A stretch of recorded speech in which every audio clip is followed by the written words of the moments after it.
Pembelajaran dengan paradigma baru merupakan pembelajaran yang dirancang berdasarkan prinsip pembelajaran berdiferensiasi, sehingga peserta didik belajar sesuai kebutuhannya berdasarkan tahap perkembangan sesuai teori psikologis modern untuk mewujudkan profil pelajar Pancasila. Yang seperti kita tahu bahwa profil pelajar Pancasila itu ada berketuhanan, kemudian mandiri, benar kritis, kreatif, bergotong royong, serta berkebinekaan global.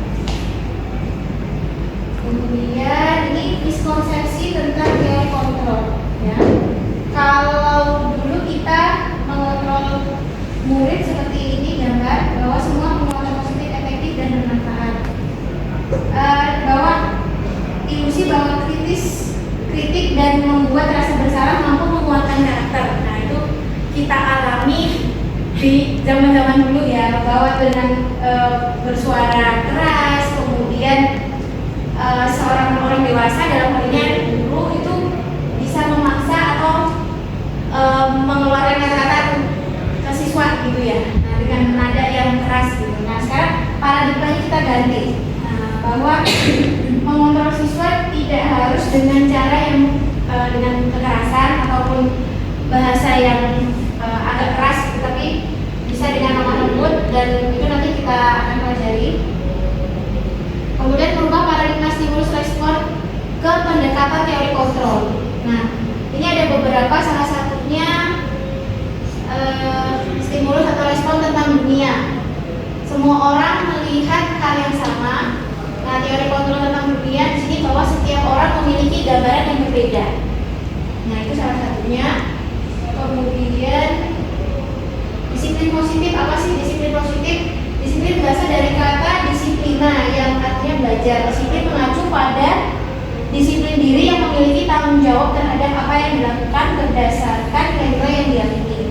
Nah, disiplin positif merupakan salah satu cara penerapan disiplin yang bertujuan untuk menumbuhkan kesadaran serta memberdayakan peserta didik tanpa imbalan atau reward, ancaman ataupun hukuman.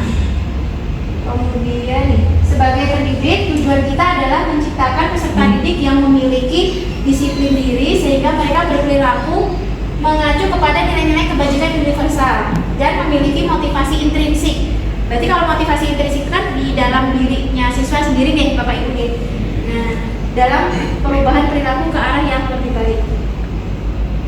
Ini ada beberapa contoh nilai-nilai kebajikan yang disepakati bersama. Contoh, nah ini ada 5, kemudian 9 pilar, kurang lebih sama ya, seperti profil pelajar Pancasila. Kemudian kebutuhan dasar manusia. Jadi kebutuhan dasar manusia adalah segala sesuatu yang dibutuhkan oleh manusia untuk mempertahankan keseimbangan kondisi psikologis maupun fisiologis yang bertujuan untuk mempertahankan kehidupan dan kesehatan. Nah, 5 kebutuhan dasar manusia ini menurut Dr. William Glasser, yaitu yang pertama adalah kebutuhan bertahan hidup, kemudian penguasaan, kesenangan, kasih sayang, dan rasa diterima, serta terakhir adalah kebebasan. Ini yang harus dipenuhi oleh setiap manusia. Kemudian motivasi perilaku manusia, ini adalah untuk mendapatkan imbalan atau penghargaan dari orang lain, ada juga untuk menjadi orang yang mereka inginkan dan menghargai diri sendiri dengan nilai-nilai yang mereka percayai. Ini ada juga yang pertama itu adalah untuk menghindari hukuman. Jadi banyak jenis motivasi perilaku manusia. Kebanyakan kan anak-anak kita itu menghindari karena tidak mau dihukum, jadi terlambat datang biar nggak dihukum. Nah yang kedua adalah mungkin motivasinya adalah untuk mendapatkan imbalan dan penghargaan. Jadi kalau datang ke kampus anak rajin ya, nah itu salah satu motivasinya itu.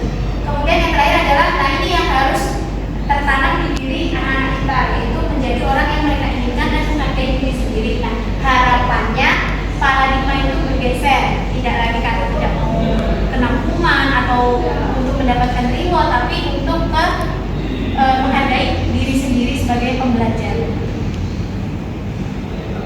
Kemudian, nah ini konsep disiplin dengan identitas yang beragam. Kalau hukuman itu rasanya kan menyakitkan, tidak nyaman, terus murid juga merasa takut, memaksa. Nah kalau penghargaan itu tidak efektif, merusak hubungan, menimbulkan adanya sifat iri, memberikan kreativitas. Kemudian penghargaan itu secara tidak langsung adalah dengan cara menghukum, karena ada sistem ranking. Jadi kalau yang ranking 1 biasanya yang ranking 2, 3 itu kan merasa mau nggak ranking 1 tau kayak gitu. Jadi ada perasaan iri gitu ya.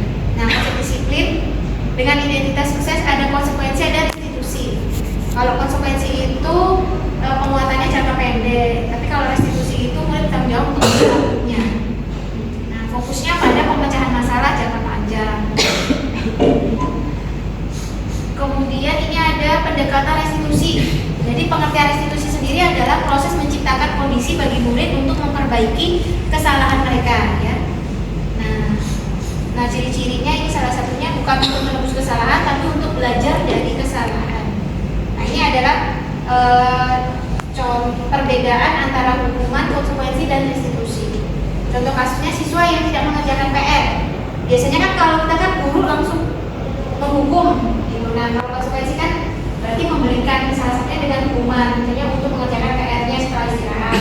Tapi kalau restitusi itu guru lebih menanyakan ke keyakinan kelas atau dirinya. Kenapa kok tidak mengerjakan PR? Apakah ada kendala-kendala atau PR-nya terlalu sulit atau seperti apa?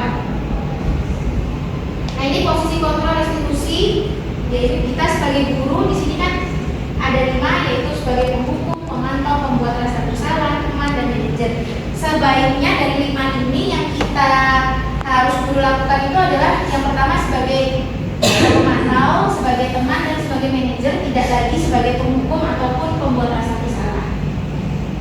Kemudian ini ada contoh penerapannya. Nah, ini keyakinan kelas. Mengapa tidak peraturan kelas? Kenapa harus keyakinan kelas? Karena mengapa kita memiliki peraturan yang menggunakan helm pada saat mengendarai kendaraan, kemudian peraturan tentang penggunaan masker dan mencuci tangan. Bedanya peraturan dan keyakinan, kalau peraturan itu ada kemungkinan anak terpaksa. Beda dengan keyakinan. Kalau keyakinan itu kan lebih bahasanya lebih akrab dan anak-anak lebih bisa untuk bersama-sama ibaratnya kita untuk melaksanakan keyakinan kelas gitu.